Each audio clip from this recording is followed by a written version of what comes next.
In this problem, we're going to find the voltage V0. We're going to use a problem-solving strategy entitled AC Steady-State Analysis. And if we look at our circuit, we've got a single source, and we've got several impedances. And what we'll do is we'll reduce this circuit down by combining impedances and admittances.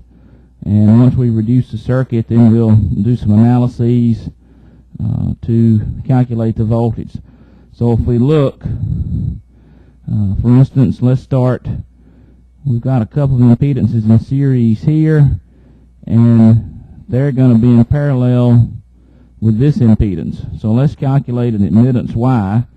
That's a parallel combination of those. So Y then is 1 over J2 plus 1 over 2 minus J2, and that's 0.25 minus J.25 Siemens.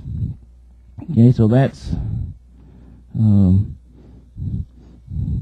that admittance. Now let's convert that to a Z.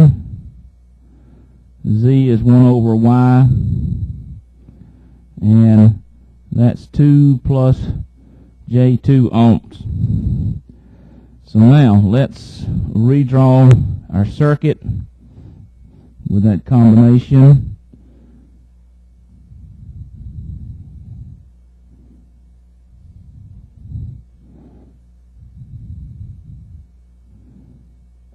So here's our source. It's 2 at an angle of 0.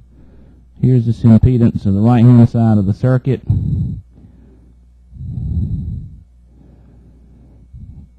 Now, in this circuit, we can use current division. Let's use current division to calculate the current I2. So by current division,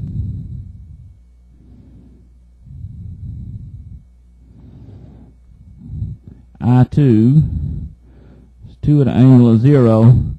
Now, we want the current through this branch, so we're going to put this impedance in the top. So we have 4 minus J2 over 2 plus J2 plus 4 minus J2.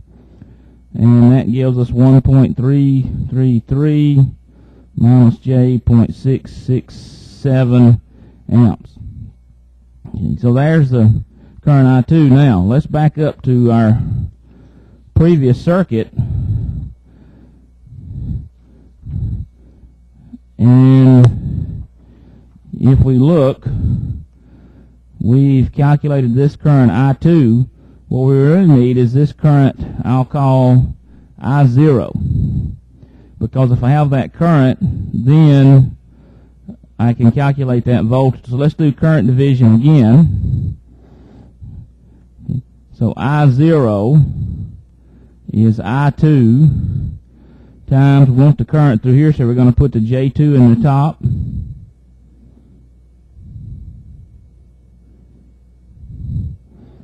And that gives us an I0 of 0.6667 plus J 1.333 amps.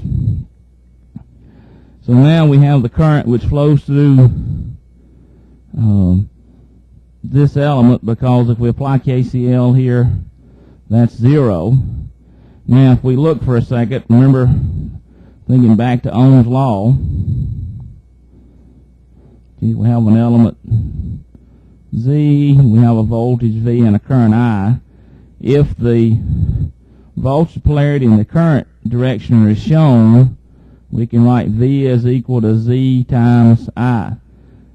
Now, notice here in our circuit we have I0 flowing up this way.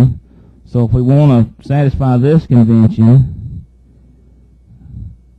we have minus I0 flowing in that direction. So V0 is minus, or minus J2 times minus I0. So this really J2 times I0, And V0 then turns out to be 2.98 at an angle of 153.43 degrees.